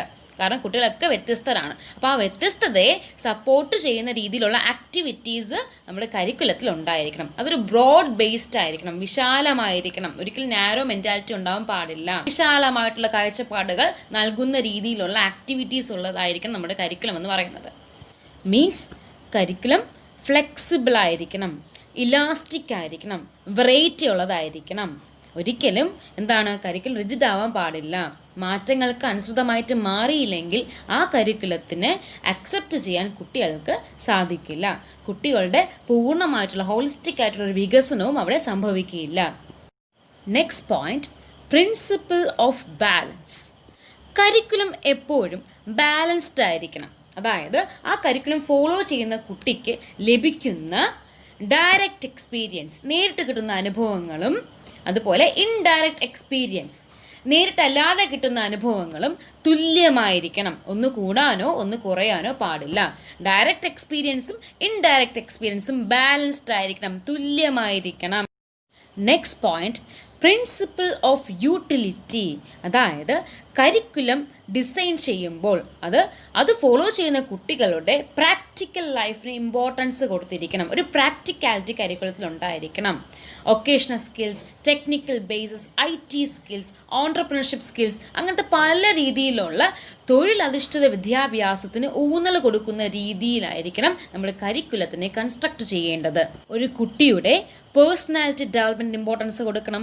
ആ കുട്ടിയുടെ ഒക്കേഷണൽ നീഡ്സിന് ഇമ്പോർട്ടൻസ് കൊടുക്കണം, സോഷ്യൽ നീഡ്സിന് ഇമ്പോർട്ടൻസ് കൊടുക്കണം, കൾച്ചറിന് ഇമ്പോർട്ടൻസ് കൊടുക്കണം. അങ്ങനെ എല്ലാ രീതിയിലുള്ള പ്രാക്ടിക്കാലിറ്റിക്കും ഇമ്പോർട്ടൻസ് കൊടുത്തിരിക്കണം ഒരു കരിക്കുലം. കരിക്കുലത്തിന് പ്രാക്ടിക്കാലിറ്റി ഇല്ലെങ്കിൽ അത് ആ കുട്ടിയുടെ ഡെവലപ്മെൻറ്റിനെ എന്ത് ചെയ്യും, അഡ്വേഴ്സ് ആയിട്ട് അഫക്റ്റ് ചെയ്യും. അതായത് ആ സൊസൈറ്റിയെക്കുറിച്ച് കുട്ടിക്കൊന്നും മനസ്സിലാവുന്നില്ല, ഭാവി ജീവിതത്തെക്കുറിച്ചൊന്നും മനസ്സിലാവുന്നില്ല, ഒരു യൂസും ഇല്ലാതെ ആയിരിക്കും ആ കുട്ടി വിദ്യാഭ്യാസം നേടുന്നത്. വിദ്യാഭ്യാസം കൊണ്ട് ആ കുട്ടിക്ക് ഒരു ഗുണമുണ്ടാകണം. വിദ്യാഭ്യാസം കുട്ടികളുടെ പ്രാക്ടിക്കൽ ലൈഫുമായിട്ട് റിലേറ്റ് ചെയ്തിരിക്കണം. പ്രാക്ടിക്കാലിറ്റി, യാഥാസ്ഥികത, അതിനൊക്കെ ഡിപ്പെൻഡ് ചെയ്ത് വേണം വിദ്യാഭ്യാസം നൽകേണ്ടത്. സോ അങ്ങനത്തെ ആക്ടിവിറ്റീസൊക്കെ വേണം നമ്മുടെ കരിക്കുലം കൺസ്ട്രക്ഷനിൽ ഇൻക്ലൂഡ് ചെയ്യേണ്ടത്. Next point, principle of comprehensiveness. അതായത് ഒരു സമഗ്രമായിട്ടുള്ള വിദ്യാഭ്യാസം കുട്ടികൾക്ക് ലഭിക്കണമെങ്കിൽ അവരുടെ താല്പര്യങ്ങൾക്ക് അനുസൃതമായിട്ടുള്ള ഡിഫറെൻ്റ് ആയിട്ടുള്ള സബ്ജക്റ്റുകൾ ഉണ്ടായിരിക്കണം, ഒരുപാട് ഓപ്ഷൻസുകൾ ഉണ്ടായിരിക്കണം. അല്ലാതെ ഒരു പർട്ടിക്കുലർ സബ്ജക്റ്റിനെ മാത്രം കേന്ദ്രീകരിച്ച് ഒരിക്കലും വിദ്യാഭ്യാസം കൊടുക്കാനായിട്ട് പാടില്ല. ഡിഫറെൻറ്റ് കമ്മ്യൂണിറ്റിക്ക് വേണ്ടിയുള്ള ഡിഫറെൻറ്റ് സബ്ജക്റ്റുകൾ ഉണ്ടായിരിക്കണം. ഓരോ കുട്ടികളും വ്യത്യസ്തരാണ്. അപ്പോൾ അവരുടെ സ്കില്ലുകൾക്ക്, അവരുടെ ഇൻട്രസ്റ്റുകൾക്ക്, അവരുടെ ആറ്റിറ്റ്യൂഡിന് ബേസ് ചെയ്തിട്ടുള്ള ഡിഫറെൻറ്റ് വെറൈറ്റി സബ്ജക്റ്റുകൾ കരിക്കുലത്തിൽ ഉണ്ടായിരിക്കണം. ഒരിക്കലും കരിക്കുലം നാരോ ആവാൻ പാടില്ല, ബ്രോഡ് ആയിരിക്കണം. വിശാലമായിരിക്കണം. കുട്ടികളുടെ താല്പര്യങ്ങൾക്കനുസൃതമായിട്ടുള്ള ഡിഫറെൻറ്റ് സബ്ജക്റ്റുകൾ കരിക്കുലത്തിൽ ഉണ്ടായിരിക്കണം, ഡിഫറെൻറ്റ് ആക്ടിവിറ്റീസ് ഉണ്ടായിരിക്കണം, ഒരു കോംപ്രിഹെൻസീവ്നെസ് ഉണ്ടായിരിക്കണം, സമഗ്രമായിട്ടുള്ള ഒരു ഹോളിസ്റ്റിക് ഡെവലപ്മെൻറ്റ് ഉണ്ടാവണമെങ്കിൽ എല്ലാ തരത്തിലുള്ള വിഷയങ്ങളിൽ നിന്നുമുള്ള നോളജ് കുട്ടികൾക്ക് ലഭിക്കേണ്ടത് അത്യാവശ്യമാണ്. ഇനി നമ്മൾ പഠിക്കാൻ പോകുന്നത് ട്രെൻഡ്സ് ഇൻ കരിക്കുലം അല്ലെങ്കിൽ മോഡേൺ ട്രെൻഡ്സ് ഇൻ കരിക്കുലം. കരിക്കുലത്തിൽ ഇപ്പോൾ ഒരുപാട് വ്യത്യാസങ്ങളുണ്ട് അല്ലേ? നമ്മൾ നേരത്തെ പഠിച്ചതുപോലെ സൊസൈറ്റിയുടെ ചേഞ്ചസിനനുസരിച്ച് മാറ്റങ്ങൾക്ക് അനുസൃതമായിട്ട് കരിക്കുലം മാറിയിട്ടുണ്ട്. സോ ആ മാറ്റങ്ങൾ എന്തൊക്കെയാണ് എന്ന് നമുക്കിപ്പോൾ പഠിക്കാം. ഫസ്റ്റ് പോയിന്റ്, ഡിജിറ്റൽ ഡൈവേഴ്സിറ്റി അല്ലേ? ഇപ്പോൾ ഏത് കാര്യം എടുത്താലും ഒരു ദൃശ്യ ശ്രവണ മാധ്യമങ്ങളുണ്ട് അല്ലേ? നമ്മുടെ കരിക്കുലത്തിലും ഡിജിറ്റൽ ഡൈവേഴ്സിറ്റിക്ക് ഇമ്പോർട്ടൻസ് കൊടുത്തിട്ടുണ്ട്. അതായത് IT സ്കിൽസ് അല്ലെ, ഇൻഫർമേഷൻ ടെക്നോളജി എക്സെട്ര. ഇപ്പോൾ ഏത് കാര്യം നമ്മൾ എടുത്താലും, വിദ്യാഭ്യാസത്തിൽ ഏത് കാര്യം എടുത്താലും, കണ്ടന്റ് ഡെലിവറി തൊട്ട് മാനേജ്മെൻറ്റ്, ഇവാലുവേഷൻ, ടീച്ചിങ് പ്രോസസ്സ് എല്ലാത്തിലും നമുക്ക് എന്ത് കാണാൻ പറ്റും? ഒരു ഡിജിറ്റൽ ഡൈവേഴ്സിറ്റി കാണാൻ പറ്റും അല്ലേ? കുട്ടികൾക്ക് ഈ ആധുനിക കാലഘട്ടത്തിൽ നൂതന സാങ്കേതിക വിദ്യകളെ പരിചയപ്പെടുത്തി കൊടുക്കേണ്ടത് അത്യാവശ്യമാണ്. ഡിജിറ്റൽ മീഡിയാസിനെയൊക്കെ നമുക്ക് കുട്ടികൾക്ക് ഇൻട്രൊഡ്യൂസ് ചെയ്ത് കൊടുക്കണം. അതായത് IT സ്കിൽസ് കുട്ടികളിൽ എന്ത് ചെയ്യണം? ഇമ്പാർട്ട് ചെയ്യണം. Second point, need based curriculum. അതായത് സമൂഹത്തിൻ്റെയും കുട്ടികളുടെയും ആവശ്യകതയെ ബേസ് ചെയ്തിട്ട് വേണം കരിക്കുലത്തിനെ ഫോം ചെയ്യേണ്ടത്. ഒരു അഗ്രികൾച്ചർ ബേസ്ഡ് സൊസൈറ്റി ആണെങ്കിൽ ആ സ്ഥലത്തെ കരിക്കുലം എങ്ങനെയായിരിക്കണം? ഫാമിംഗ് അല്ലെങ്കിൽ അഗ്രികൾച്ചറിന് ഇമ്പോർട്ടൻസ് കൊടുക്കുന്ന രീതിയിലായിരിക്കണം ആ കരിക്കുലത്തിൻ്റെ ഫോർമേഷൻ. ഇനി ഇൻഡസ്ട്രിയൽ ബേസ്ഡ് സൊസൈറ്റി ആണെങ്കിൽ അവിടുത്തെ സ്കൂളുകളിലെ കരിക്കുലം എങ്ങനെയായിരിക്കണം? ഇൻഡസ്ട്രീസിന് ഇമ്പോർട്ടൻസ് കൊടുക്കുന്ന രീതിയിലായിരിക്കും കരിക്കുലം. അതായത് നീഡ് ബേസ്ഡ് കരിക്കുലം ആയിരിക്കണം. ആവശ്യകതയ്ക്ക് അനുസൃതമായ വിദ്യാഭ്യാസമാണ് നൽകേണ്ടത്. നെക്സ്റ്റ് പോയിന്റ്, മോഡുലാർ കരിക്കുലം വിത്ത് ക്രെഡിറ്റ് ബേസ്ഡ് സിസ്റ്റം. ഇന്നത്തെ കരിക്കുലത്തിൽ നാം ഇമ്പോർട്ടൻസ് കൊടുക്കുന്നത് ക്രെഡിറ്റുകൾക്കാണ്. ഒരു കോഴ്സ് കംപ്ലീറ്റ് ചെയ്യുമ്പോൾ നമുക്ക് ഒരു സെറ്റ് ഓഫ് ക്രെഡിറ്റ്സ് കിട്ടും. ഈ ക്രെഡിറ്റിൻ്റെ യൂസ് കൊണ്ട് നമുക്ക് മറ്റൊരു കോഴ്സിലോട്ട് പോകുമ്പോൾ ഒരു ഓപ്പൺ ലേണിംഗ് കിട്ടും. അല്ലെങ്കിൽ നമുക്ക് എന്താണ്, നമ്മുടെ ഈ ക്രെഡിറ്റിന് ഷിഫ്റ്റ് ചെയ്യാൻ പറ്റും, ട്രാൻസ്ഫർ ചെയ്യാൻ പറ്റും. നമ്മുടെ ഇഷ്ടാനുസരണം നാം നേടിയ ക്രെഡിറ്റുകളെ നമുക്ക് യൂസ് ചെയ്യാനായിട്ട് സാധിക്കുന്നുണ്ട്. Next point, online courses. ഇതിനെക്കുറിച്ച് അധികം പറയേണ്ട ആവശ്യകതയില്ല അല്ലേ? ഇപ്പോൾ ഏത് സ്ഥലത്ത് നോക്കിയാലും ഈ ഒരു ഓൺലൈൻ കോഴ്സസ് നമുക്ക് കാണാനായിട്ട് സാധിക്കും. അപ്പോൾ കരിക്കുലത്തിൽ ഓൺലൈൻ കോഴ്സിന് ഒരുപാട് ഇമ്പോർട്ടൻസ് ഉണ്ട്. അതായത് ഇന്ന് പലതരത്തിലുള്ള ഓൺലൈൻ കോഴ്സസും അവൈലബിൾ ആണ്. മൂക്ക്, സ്വയം, കോഴ്സറ, ലിങ്ക്ഡിൻ പോലുള്ള പല സൈറ്റുകളും പല കമ്പനീസ് നമുക്ക് ഓൺലൈൻ കോഴ്സസിന് ഓഫർ ചെയ്യുന്നുണ്ട്. പണ്ടത്തെ വിദ്യാഭ്യാസ രീതിയല്ല ഇന്ന് നാം ഫോളോ ചെയ്യുന്നത്. നമുക്ക് ഇഷ്ടമുള്ള കോഴ്സുകളെ നമ്മുടെ സമയത്തിനനുസൃതമായിട്ട് പഠിക്കാനുള്ള അവസരം ഇന്ന് നമുക്ക് ഉണ്ട് അല്ലേ? അതിന് ഒരു ഉദാഹരണമാണ് നമ്മുടെ ഈ ഒരു കോച്ചിങ് പോലും അല്ലേ? നിങ്ങൾക്ക് വീഡിയോസ് തരുന്നുണ്ട്, നിങ്ങൾ നിങ്ങളുടെ വീട്ടിലാണ് ഇരിക്കുന്നത്, ഞാൻ എൻ്റെ സ്ഥലത്താണ് ഇരിക്കുന്നത്. പക്ഷെ നമുക്ക് എന്ത് ചെയ്യുന്നുണ്ട്? കോമൺ ആയിട്ട് ഈ ഒരു ഓൺലൈൻ മീഡിയയിലൂടെ നമുക്ക് കണക്ട് ചെയ്യാൻ പറ്റുന്നുണ്ട് അല്ലേ? ഓൺലൈനും ഓഫ്ലൈനുമായിട്ട് നമുക്ക് എന്ത് ചെയ്യാൻ പറ്റുന്നുണ്ട്? ഈ കോഴ്സിനെ അങ്ങ് പ്രോസസ്സ് ചെയ്യാനായിട്ട് സാധിക്കുന്നുണ്ട്. പണ്ട് ഫോമലായിട്ട് മാത്രം നേടിയിരുന്ന വിദ്യാഭ്യാസം ഇന്ന് ഇൻഫോർമലായിട്ട് ഓപ്പൺ യൂണിവേഴ്സിറ്റിയിലൂടെ ഡിസ്റ്റൻറ്റ് എഡ്യൂക്കേഷനിലൂടെ നമ്മൾ വിരൽത്തുമ്പിലൂടെ നമുക്ക് വിദ്യാഭ്യാസത്തിന് നേടാനായിട്ട് സാധിക്കുന്നുണ്ട്. കുട്ടികൾക്കിടയിലെ individualised learning, self paced learning, അതായത് സ്വന്തം നിലയിൽ നിന്നുള്ള പഠനം, അത് സാധ്യമാകണമെങ്കിൽ ഇതുപോലുള്ള ഓൺലൈൻ കോഴ്സസിൻ്റെ ആവശ്യകത ഉണ്ട്. ഓൺലൈൻ കോഴ്സ് എന്നാൽ ഒരു വെബ് ബേസ്ഡ് ഇൻസ്ട്രക്ഷൻ ആണ്. അതായത് നെറ്റ്വർക്കിൻ്റെ സഹായത്തോടെ, ഒരു വെബ് ബേസ്ഡ് സോഫ്റ്റ്വെയറിൻ്റെ സഹായത്തോടെ നിങ്ങൾ നേടുന്ന ഏതൊരു കോഴ്സിനെയും അല്ലെങ്കിൽ ഏതൊരു എഡ്യൂക്കേഷൻ നമ്മൾ എന്ത് പറയാം? ഓൺലൈൻ കോഴ്സസ് എന്ന് പറയാം. ഓൺലൈൻ ലേണിംഗ് എന്ന് പറയുന്നത് ഒരു ലേണിംഗ് ആണ്, ഇലക്ട്രോണിക് ലേണിംഗ് ആണ് അല്ലേ? സോ ഇലക്ട്രോണിക് ലേണിംഗ് എന്ന് പറയുമ്പോൾ നിങ്ങൾ ഒരു CD ഉപയോഗിച്ചോ, DVD ഉപയോഗിച്ചോ, മൊബൈൽ ഉപയോഗിച്ചോ, അല്ലെങ്കിൽ ഇൻ്റർനെറ്റ് ഫെസിലിറ്റി ഉള്ള ഏതെങ്കിലും ഡിവൈസ് ഉപയോഗിച്ച് പഠിച്ചാലും അത് ഒരു ഇലക്ട്രോണിക് ലേണിംഗ് ആണ്. സോ അതിൻ്റെ ഒരു ഡിവിഷനാണ് ഈ ഓൺലൈൻ ലേണിംഗ് എന്നും പറയുന്നത്. ഇന്ന് ICT ഇനേബിൾഡ് ആണ് ഏതൊരു കാര്യവും എന്ന് പറയുന്നത്. ICT means IT plus other media. ICT ഒരു ഇൻവെൻഷൻ കാരണം online learning, learning, virtual university, coaching, education, journal, online tutoring, അങ്ങനത്തെ പല രീതിയിലുള്ള സാങ്കേതിക സവിശേഷതയും ഇന്നത്തെ കാലഘട്ടത്തിൽ നമുക്ക് കാണാനായിട്ട് സാധിക്കും. Next point, child centred curriculum. ഇതിനെക്കുറിച്ച് നമ്മൾ അധികം പറയേണ്ട ആവശ്യകതയില്ല, കാരണം ഓൾറെഡി നമ്മൾ ഡിസ്കസ് ചെയ്ത് കഴിഞ്ഞിട്ടുണ്ട് ചൈൽഡ് സെൻറ്റേർഡ് കരിക്കുലം എന്താണെന്ന്. കുട്ടികൾക്ക് ഏറ്റവും ഇമ്പോർട്ടൻസ് കൊടുത്തിട്ടുള്ള കരിക്കുലമാണ് ചൈൽഡ് സെൻറ്റേർഡ് കരിക്കുലം എന്ന് പറയുന്നത്. ഈ ഒരു കരിക്കുലത്തിൻ്റെ കേന്ദ്രം അഥവാ സെൻറ്റർ എന്ന് പറയുന്നത് കുട്ടികളാണ്. കുട്ടികളുടെ ആവശ്യകത, അവരുടെ ഭാവി ജീവിതം, അവരുടെ വികസനം, ഇതിനൊക്കെ മുന്നിൽ കണ്ടായിരിക്കും ഈ കരിക്കുലത്തിൻ്റെ കൺസ്ട്രക്ഷൻ എന്ന് പറയുന്നത്. Next point, 21st century skills. അതായത് 21ാം നൂറ്റാണ്ടിൽ വിദ്യാഭ്യാസം കൊണ്ട് ഒരു കുട്ടി കിട്ടേണ്ട കുറേ സ്കില്ലുകളുണ്ട്. അതെല്ലാം ഈ ഒരു കരിക്കുലത്തിലും ഉണ്ടായിരിക്കണം. അതായത് collaboration, critical thinking, effective communication, multi tasking, stress management, empathy. കുട്ടികൾക്ക് ഒരു ക്രിട്ടിക്കൽ തിങ്കിങ് ഉണ്ടാവണം. ക്രിട്ടിക്കൽ മാത്രമല്ല, ക്രിട്ടിക്കൽ, ക്രിയേറ്റീവ്, റിഫ്ലക്റ്റീവ് തിങ്കിങ് ഒക്കെ കുട്ടികൾക്ക് ഉണ്ടാവണം. അതായത് ഏത് കാര്യത്തിനെയും സ്വന്തമായ രീതിയിൽ അനലൈസ് ചെയ്ത് അതിനെ ക്രിട്ടിക്കലായിട്ട് കുട്ടി എന്ത് ചെയ്യണം, വിലയിരുത്തണം. അതായത് ഏതൊരു കാര്യത്തിനെയും വിമർശനാത്മക രീതിയിൽ കുട്ടി വിലയിരുത്തണം. അതുപോലെ എന്താണ്, റിഫ്ലക്റ്റീവ് തിങ്കിങ്ങും ഉണ്ടാവണം. ചിന്തിച്ച കാര്യങ്ങളെക്കുറിച്ച് വീണ്ടും ചിന്തിക്കുക, ചെയ്ത കാര്യങ്ങളെക്കുറിച്ച് വീണ്ടും ചിന്തിക്കുക. താനിപ്പോൾ എന്താണ് ചെയ്തിട്ടുള്ളത്, തൻ്റെ ആക്ഷൻസ് എന്തായിരുന്നു, അതൊക്കെ റിഫ്ലക്റ്റീവ് തിങ്കിങ്ങിൽ വരുന്നതാണ്. ഒരു മെറ്റാ കോഗ്നിറ്റീവ് പ്രോസസ്സ്, അതായത് thinking about thinking. Effective communication ഉണ്ടായിരിക്കണം. കുട്ടികൾ സ്വതന്ത്രമായിട്ട് തൻ്റെ ആശയങ്ങളെ മറ്റുള്ളവരുമായിട്ട് ഷെയർ ചെയ്യണം. മൾട്ടി ടാസ്കിങ്, ഒരു സമയത്ത് ഒന്നിലധികം കാര്യങ്ങളെ ചെയ്യാനായിട്ടുള്ള പ്രാപ്തി കുട്ടികൾക്ക് ഉണ്ടായിരിക്കണം. സ്ട്രെസ് മാനേജ്മെൻറ്റ് ഏറ്റവും ഇമ്പോർട്ടൻസ് കൊടുക്കേണ്ട ഒരു കാര്യമാണ്. അതായത് കുട്ടികൾക്ക് പല രീതിയിലുള്ള ടെൻഷൻസ് ഉണ്ടാകാം, സ്ട്രെസ്സുകൾ ഉണ്ടാകാം, അല്ലേ, വിഷമതകൾ ഉണ്ടാകാം, പല രീതിയിലുള്ള വൈകാരികമായിട്ടുള്ള ഡിസ്ഇക്വിലിബ്രിയംസ് ഉണ്ടാകാം. സോ അതിനൊക്കെ മാനേജ് ചെയ്യാനായിട്ട് കുട്ടികൾക്ക് സാധിക്കണം. ഈ സ്ട്രെസ്സിനെയൊക്കെ ഒന്ന് എന്ത് ചെയ്യാൻ പറ്റണം, കുട്ടികൾക്ക് അതിനൊക്കെ റിസോൾവ് ചെയ്ത് ജീവിക്കാൻ സാധിക്കണം. കുട്ടികൾ പല രീതിയിലുള്ള പിരിമുറുക്കത്തിനും വിധേയരാകാം. കൗമാരക്കാരാണെങ്കിൽ പറയേണ്ട ആവശ്യകതയില്ല. അതിനാൽ കുട്ടികൾക്ക് ഈ ഒരു സ്ട്രെസ്സിനെയൊക്കെ മാനേജ് ചെയ്യാൻ, ഈ ഒരു പിരിമുറുക്കത്തിനെയൊക്കെ മാനേജ് ചെയ്ത് ജീവിത വിജയം കണ്ടെത്താനുള്ള ഒരു പ്രാപ്തി ഉണ്ടാകണം. സോ ആ രീതിയിൽ വേണം കരിക്കുലത്തിനെ കൺസ്ട്രക്ട് ചെയ്യേണ്ടത്. Next one, empathy. എന്താണ് എംപതി? സിമ്പതി പോലെയല്ല എംപതി എന്ന് പറയുന്നത്. സിമ്പതി എന്ന് വെച്ചാൽ, ഒരു ഫോർ എക്സാമ്പിൾ ഞാൻ പറയുകയാണ്, നിങ്ങൾ നടന്നു പോയപ്പോൾ എവിടെയെങ്കിലും നിങ്ങൾ വന്ന് വീഴുന്ന സമയത്ത് ഞാൻ കണ്ടുകൊണ്ടിരിക്കുകയാണ്. അപ്പം ഞാൻ പറയണം, ഓ പാവം കുട്ടി വീഴുന്നല്ലോ എന്ന് ഞാൻ പറയുകയാണ്. അത് സിമ്പതി.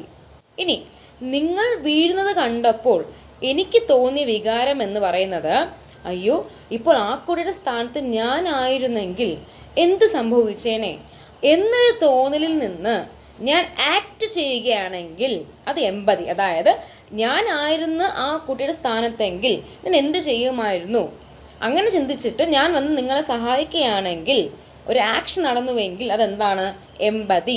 സിമ്പതി എന്ന് പറയുമ്പോൾ അവിടെ ആക്ഷൻ ഇല്ല, പക്ഷെ എംപതിയിൽ എന്തുണ്ട്, ആക്ഷൻ ഉണ്ട്. അയ്യോ അങ്ങനെ സംഭവിച്ചല്ലോ എന്ന് വിചാരിച്ച് മാറി നിൽക്കുന്നത് സിമ്പതി. എനിക്കാണ് അങ്ങനെ സംഭവിച്ചതെങ്കിൽ എന്ന് വിചാരിച്ചിട്ട് അവിടെ ആക്ട് ചെയ്യുന്നുണ്ടെങ്കിൽ, അവിടെ എന്തെങ്കിലും ഒരു ആക്ഷൻ അല്ലെങ്കിൽ എന്തെങ്കിലും ഒരു നടപടി നിങ്ങൾ ചെയ്യുന്നുണ്ടെങ്കിൽ അത് എംപതി. സോ 21st സെഞ്ച്വറി സ്കില്ലുകളാണ് collaboration, critical thinking, effective communication, multi tasking, stress management, empathy. ഇനിയുമുണ്ട് creative thinking, reflective thinking, metacognitive thinking, etcetera. Next point, international understanding. അതായത് കുട്ടികൾക്ക് സ്വന്തം രാജ്യത്ത് നടക്കുന്ന കാര്യങ്ങൾ മാത്രമല്ല അറിയേണ്ടത്, അല്ലേ, രാജ്യാന്തരമായിട്ട് ആഗോളപരമായിട്ട് എല്ലാ കാര്യങ്ങളെയും കുട്ടി മനസ്സിലാക്കിയിരിക്കണം. അതിനാലാണ് നമ്മൾ ടെക്സ്റ്റ് ബുക്കിലൊക്കെ നമ്മൾ എന്ത് പഠിക്കുന്നത്, ഫോറിൻ അഫെയർസ് ഒക്കെ പഠിക്കുന്നത്, അല്ലേ. പല രാജ്യങ്ങളിൽ നടന്ന യുദ്ധങ്ങളെക്കുറിച്ചും അവരുടെ എക്കണോമിക് ഗ്രോത്തിനെ കുറിച്ചൊക്കെ നമ്മൾ പഠിക്കുന്നുണ്ട്. മറ്റൊരു രാജ്യത്ത് നടക്കുന്ന കാര്യങ്ങൾ എങ്ങനെയാണ് സ്വന്തം രാജ്യത്ത് ഡിഫറൻസ് ഉണ്ടാക്കുന്നത്, എന്താണ് ലിങ്കേജസ്, അതൊക്കെ കുട്ടി മനസ്സിലാക്കണം. വേൾഡ് വാർ ടൈമിൽ എല്ലാ രാജ്യങ്ങളുടെയും എക്കണോമിക് ഗ്രോത്ത് താഴോട്ട് പോയിട്ടുണ്ട്. അപ്പോൾ ഇങ്ങനത്തെ കാര്യങ്ങളൊക്കെ മനസ്സിലാക്കണമെങ്കിൽ കുട്ടിക്ക് ഇൻ്റർനാഷണൽ അണ്ടർസ്റ്റാൻഡിങ് ഉണ്ടായിരിക്കണം. അതിനാലാണ് കരിക്കുലം കൺസ്ട്രക്ട് ചെയ്യുമ്പോൾ ഇൻ്റർനാഷണൽ അഫെയർസിനും ഇമ്പോർട്ടൻസ് കൊടുക്കുന്നത്. Next point, constructivism.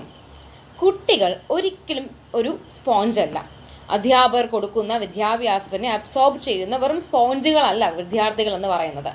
കുട്ടികൾ എന്ത് ചെയ്യണം, അവർക്ക് വേണ്ട നോളജിനെ അവർ തന്നെ കൺസ്ട്രക്ട് ചെയ്തെടുക്കണം, അവർ തന്നെ നിർമ്മിച്ചെടുക്കണം. ഒരു ജ്ഞാന നിർമ്മിതിയാണ് ഇന്ന് നടപ്പിലാക്കുന്നത്. കൺസ്ട്രക്റ്റിവിസം ആണ് മോസ്റ്റ് എഫിഷ്യൻറ്റ് വേ എന്ന് പറയുന്നത്. കാരണം ഇവിടെ കുട്ടികൾ സ്വന്തമായിട്ടാണ് നോളജിനെ കൺസ്ട്രക്ട് ചെയ്യുന്നത്. ബിഹേവിയറിസത്തിന് ഏതിനാണ് കൺസ്ട്രക്റ്റിവിസം എന്ന് പറയുന്നത്? ബിഹേവിയറിസത്തിൽ എന്താണ്? ഒരു കുട്ടിയുടെ ബിഹേവിയറിൽ വ്യത്യാസം സംഭവിച്ചിട്ടുണ്ടെങ്കിൽ ആ കുട്ടിക്ക് ലേണിംഗ് ഉണ്ടായിട്ടുണ്ട്, അവിടെ ടീച്ചർ സെൻട്രിക് ആണ്. പക്ഷേ കൺസ്ട്രക്റ്റിവിസം എന്ന് പറയുന്നത് ഇവിടെ സ്റ്റുഡൻറ് സെൻറ്റേർഡ് അല്ലെങ്കിൽ ചൈൽഡ് സെൻറ്റേർഡ് ആണ്. വിദ്യാഭ്യാസത്തിൽ കുട്ടികൾ സ്വന്തമായിട്ട് അറിവിനെ നിർമ്മിക്കുന്ന രീതിയാണ് കൺസ്ട്രക്റ്റിവിസം എന്ന് പറയുന്നത്. ആക്ടിവിറ്റി ഓറിയൻറ്റഡ് ആണ് കൺസ്ട്രക്റ്റിവിസം. കാരണം ഇവിടെ എക്സ്പീരിയൻസിനാണ് ഇമ്പോർട്ടൻസ് കൊടുക്കുന്നത്. Next point, democratic way of learning. ഒരു പഠന പ്രക്രിയ നടക്കുന്ന ടൈമിൽ അവിടെ കുട്ടികളുടെ പൂർണ്ണ പങ്കാളിത്തം ഉണ്ടായിരിക്കണം. അധ്യാപകർ കുറേ ലെക്ചർ മെത്തേഡ് വഴി എന്തെങ്കിലും കുട്ടികളെ പഠിപ്പിച്ചിട്ട് കാര്യമില്ല. അവിടെ കുട്ടികൾക്ക് സ്വന്തമായിട്ട് നോളജിനെ കൺസ്ട്രക്ട് ചെയ്യാനുള്ള സ്പേസ് ഉണ്ടായിരിക്കണം. ടീച്ചേഴ്സ് ഫെസിലിറ്റേറ്റ് ആണ് ചെയ്യേണ്ടത്. ഡെമോക്രാറ്റിക് വേ ഓഫ് ലേണിംഗ് എന്ന് പറയുന്നത് കൺസ്ട്രക്റ്റിവിസം ആണ്. ഒരു വട്ടം നമ്മൾ കേട്ടൊക്കെ ചോദിച്ച ക്വസ്റ്റ്യൻ ആണ്, ഏറ്റവും ഡെമോക്രാറ്റിക് വേ ഓഫ് ലേണിംഗ് ഏതിലാണ് സംഭവിക്കുന്നത്? കൺസ്ട്രക്റ്റിവിസം, ബിഹേവിയറിസം, കോഗ്നിറ്റീവിസം ഒക്കെ ഓപ്ഷൻസ്. ആൻസർ എന്ന് പറയുന്നത് കൺസ്ട്രക്റ്റിവിസം ആയിരുന്നു. Next point, education for gifted child. Gifted child, slow learners, fast learners ഒക്കെ എന്താ നമ്മൾ പഠിക്കും. സോ ഗിഫ്റ്റഡ് ചൈൽഡ് എന്ന് പറയുമ്പോൾ എന്താണ്? അവർക്ക് ഒരു 5ാം ക്ലാസ്സിൽ പഠിക്കേണ്ട കുട്ടിയാണ്, പക്ഷെ ആ കുട്ടിക്ക് 10ാം ക്ലാസ്സിൻ്റെ പ്രോബ്ലം സോൾവ് ചെയ്യാൻ പറ്റുന്നുണ്ടെങ്കിൽ ആ കുട്ടി ഗിഫ്റ്റഡ് ചൈൽഡ് ആണ്. സോ അങ്ങനത്തെ കുട്ടികൾക്ക് വേണ്ടിയുള്ള എഡ്യൂക്കേഷൻസ് കൊണ്ടുവരണമെന്ന് ഇപ്പോഴത്തെ മോഡേൺ കരിക്കുലം പറയുന്നുണ്ട്. Next point, improvement of thought of students. കുട്ടികളുടെ ചിന്താശേഷിക്ക് ഇമ്പോർട്ടൻസ് കൊടുക്കുന്ന രീതിയിലുള്ള ആക്ടിവിറ്റീസ് കരിക്കുലത്തിൽ ഉണ്ടായിരിക്കണം. കുട്ടികൾക്ക് reflective thinking, creative thinking, critical thinking ഒക്കെ ഉണ്ടാവണം. Next point, competitive value education. അതായത് ഒരു മൂല്യാധിഷ്ഠിത വിദ്യാഭ്യാസം കുട്ടികൾക്ക് ലഭിക്കണം. തൻ്റെ വാല്യൂസിനെ കുറിച്ചും സൊസൈറ്റിയുടെ വാല്യൂസിനെ കുറിച്ചും കുട്ടികൾക്ക് എന്തൊരു അവബോധം ലഭിച്ചിരിക്കണം. Social values, democratic values, family values, അല്ലേ, ഒരുപാട് തരത്തിലുള്ള വാല്യൂസ് കുട്ടികൾക്ക് ഉണ്ടാവണം.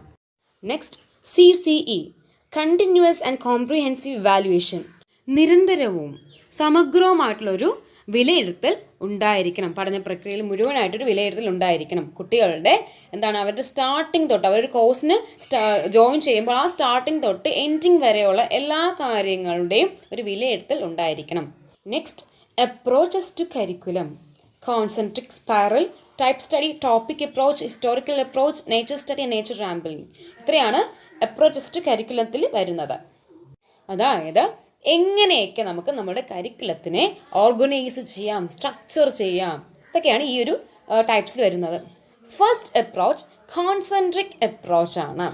നിങ്ങളിപ്പോൾ കാണുന്നത് പോലെ ഒരു കോൺസെൻട്രിക് സർക്കിൾസിൻ്റെ രൂപത്തിലാണ് ഈ ഒരു അപ്രോച്ച് നടക്കുന്നത്. അതായത് ഫുൾ കണ്ടൻസിനെ ഡിവൈഡ് ചെയ്തിട്ട്, സ്പ്ലിറ്റ് ചെയ്തിട്ട് ഓരോ വർഷമാണ് കുട്ടികൾക്ക് അത് പകർന്നു കൊടുക്കുന്നത്. അതായത് ഹോൾ കോഴ്സിനെയും മൊത്തമായിട്ടുള്ള കോഴ്സിനെയും എന്ത് ചെയ്യും, ഡിവൈഡ് ചെയ്തിട്ട് നമ്പർ ഓഫ് ഇയേഴ്സിലാണ് അതിനെ സ്പ്രെഡ് ചെയ്യുന്നത്. അല്ലെങ്കിൽ കുട്ടികൾക്ക് പകർന്നു കൊടുക്കുന്നത് ഓരോ വർഷത്തിൻ്റെ കണക്കിലാണ്. ഫസ്റ്റ് ഇയറിൽ കുറച്ച് കൊടുക്കുന്നു, സെക്കൻഡ് ഇയറിൽ കുറച്ച് കൊടുക്കുന്നു, തേർഡ് ഇയറിൽ കുറച്ച് കൊടുക്കുന്നു. അങ്ങനെ ഒരു കോൺസെൻട്രിക് സർക്കിൾസ് പോലെയാണ് ഇവിടെ കാര്യങ്ങൾ നടക്കുന്നത്. ഒരു ഹോളിസ്റ്റിക് ആയിട്ടുള്ള പിക്ചർ ആദ്യം കുട്ടികൾക്ക് കൊടുക്കും. നിങ്ങൾ പഠിക്കാൻ പോകുന്ന കാര്യം ഇതാണെന്നൊരു കോൺസെപ്റ്റ് കൊടുത്തിട്ട് അതിൻ്റെ ഡീറ്റെയിൽസ് ഓരോ വർഷവുമാണ് കൊടുക്കുന്നത്. ഫസ്റ്റ് ഇയർ അതിൻ്റെ മോർ ഡീറ്റെയിൽസ് കൊടുക്കുന്നു, സെക്കൻഡ് ഇയർ വീണ്ടും അതിനെക്കുറിച്ചുള്ള ഡീറ്റെയിൽസ് കൊടുക്കുന്നു. അങ്ങനെ സർക്കിൾസിൻ്റെ രീതിയിൽ അത് പോവുകയാണ്. ഈ ഒരു അപ്രോച്ചിൽ സെൻറ്റർ കോമൺ ആണ്, പക്ഷെ റേഡിയസ് എന്ത് ചെയ്യും, അത് ചേഞ്ച് ചെയ്തുകൊണ്ടിരിക്കും. അതായത് വൈഡൻ ചെയ്ത് വരും. ഓരോ ഡീറ്റെയിൽസ് കൊടുക്കുന്നത് വൈഡൻ ചെയ്ത് വരും. ഫസ്റ്റ് കൊടുക്കുന്ന ടോപ്പിക് കോമൺ ആണ്, അതിൻ്റെ ഡീറ്റെയിൽസ് ഓരോ വർഷം വൈഡൻ ചെയ്ത് വരും. കോൺസെൻട്രിക് അപ്രോച്ച് ബേസ് ചെയ്തിരിക്കുന്ന പ്രിൻസിപ്പിൾസ് എന്ന് പറയുന്നത് മാക്സിംസ് ഓഫ് ടീച്ചിങ് ആണ്. അതായത് whole to parts, simple to complex, അങ്ങനത്തെ മാക്സിംസ് ഓഫ് ടീച്ചിങ്ങിനെ ഫോക്കസ് ചെയ്താണ് കോൺസെൻട്രിക് അപ്രോച്ച് വർക്ക് ചെയ്യുന്നത്. അതായത് ഫസ്റ്റ് ഇയർ വന്നിട്ട് ഒരു ഹോളായിട്ടൊരു പിക്ചർ കൊടുക്കുന്നു. ഒരു നമ്മൾ പഠിക്കാൻ പോകുന്നതിനെ കുറിച്ചുള്ള ഒരു കാര്യം കുട്ടികൾക്ക് പൊതുവായിട്ട് പറഞ്ഞു കൊടുക്കുന്നു. പിന്നീട് അതിൻ്റെ ഓരോ പാർട്സിലോട്ടും ഡീറ്റെയിൽസിലോട്ടും വരും വർഷങ്ങളാണ് പോകുന്നത്. കുട്ടികളുടെ മെൻ്റൽ ഡെവലപ്മെൻറ്റ് അനുസരിച്ച്, മാനസിക വികാസം അനുസരിച്ച്, ഏജ് അനുസരിച്ചൊക്കെയാണ് പിന്നീടുള്ള ഡീറ്റെയിൽസ് കൊടുക്കുന്നത്. ഇവിടെ അറിവ് വന്നിട്ട് അല്ലെങ്കിൽ നോളജ് വന്നിട്ട് വൈഡൻ ചെയ്യുന്നുണ്ട്. പതുക്കെയാണ് അത് വൈഡൻ ചെയ്യുന്നത്. കോൺസെൻട്രിക് സർക്കിൾസ് പോലെ അത് പതുക്കെയാണ് വൈഡൻ ചെയ്യുന്നത്. പിന്നെ ഒരു സബ്ജക്റ്റ് മാറ്റർ എടുക്കുകയാണെങ്കിൽ അതിനെ സ്പ്ലിറ്റ് ചെയ്ത് പല വർഷങ്ങളുടെ കണക്കിലാണ് കുട്ടികളിലോട്ട് എത്തിക്കുന്നത്. ഫസ്റ്റ് ഇയർ കുറച്ച് കൊടുക്കുന്നു, സെക്കൻഡ് ഇയർ വീണ്ടും കുറച്ച് കൊടുക്കുന്നു, അങ്ങനെ. പക്ഷെ ഇവിടെ ലിങ്കേജ് വരുന്നില്ല. ഇവിടെ ഒരു കണ്ടിന്യൂഷൻ ഉണ്ടെങ്കിൽ പോലും ലിങ്കേജ് ഇല്ല. അതായത് ഫസ്റ്റ് ഇയർ പഠിപ്പിച്ച പോർഷനും സെക്കൻഡ് ഇയർ പഠിപ്പിച്ച പോർഷനും തമ്മിൽ ലിങ്ക് ചെയ്തല്ല പഠിപ്പിക്കുന്നത്. നിങ്ങൾ മാറിപ്പോവരുത്.